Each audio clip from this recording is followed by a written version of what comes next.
I just want to make a quick statement for in opening for our side of the aisle. Mr. Duncan may have something when he returns for a vote. First, I have to thank Mr. Oberstar. Mr. Oberstar has worked not just during this session of Congress, but tirelessly on a whole host of initiatives over the past decades to move transportation infrastructure forward in this country.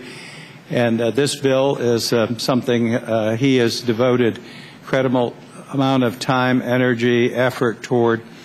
And I believe working with him that we should move forward. He and I were both stunned by the administration's suggestion that we table this for 18 months, which I don't think it achieves anything. But I agreed with Mr. Oberstar and Mr. DeFazio, Mr. Duncan, and all of us agree that we need to move forward with this process. Now, that doesn't mean that we accept everything that's in the bill, and they have worked with us. There are a number of provisions that they have accepted in discussions and negotiations with our side of the aisle, and we hope that there'll be an opportunity for more and for an open, full discussion of this by all members on both sides of the aisle. And that's why we've agreed to go forward today. We called on members of our side not to call for any votes and to offer amendments, but to withdraw them so that we could hopefully work on a manager's amendment at some point or reach agreement as we go forward on a united basis. Because this is important. It's important for two reasons. One is, I don't know if you've been home lately, folks, but there are a lot of people out of work, a lot of people that need jobs. They sold, well, it was sold, I won't blame anybody, but a stimulus package was presented before Congress, and many people thought it would have much more infrastructure in it. Mr. Oberstar and I worked jointly, tirelessly to try to get more infrastructure in it. But I'm telling you, there's very little in it. We're going to get a report on Friday to see how little money's actually gotten out there.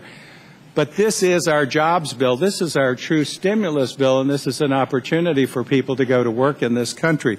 So putting it off for 18 months, to me, is a very bad idea. And I'll work with the majority side to do everything we can to move this bill forward.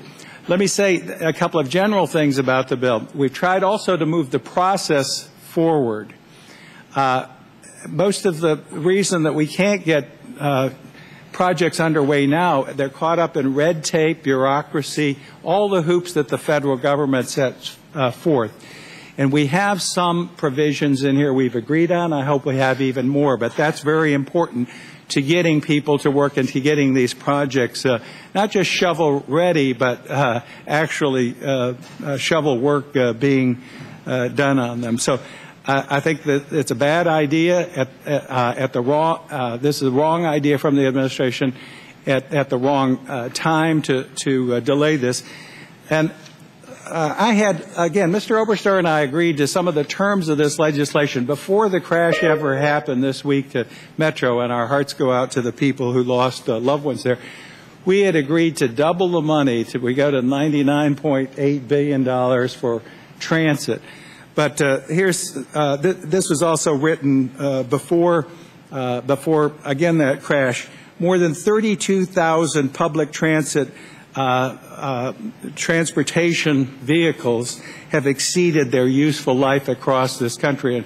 And we don't know the cause of the accident, but we do know we had old equipment that should have been retired involved in that. And then another reason, I saw this morning, last year nearly 5,000 teens die in car crashes. Safety was our #1 issue in the loss of life. Over 40,000 people died last year in automobile crashes, and we hope to have, when we get through, good safety components in this legislation. So there's a need to move forward. Look forward to doing it with Mr. Oberstar and other members of the committee. And how much time do we have to vote here? 5 minutes. So again, we're willing to work.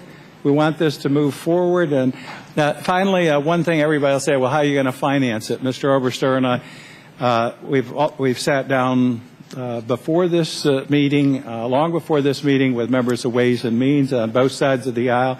we're continuing those discussions. We're bringing up our options.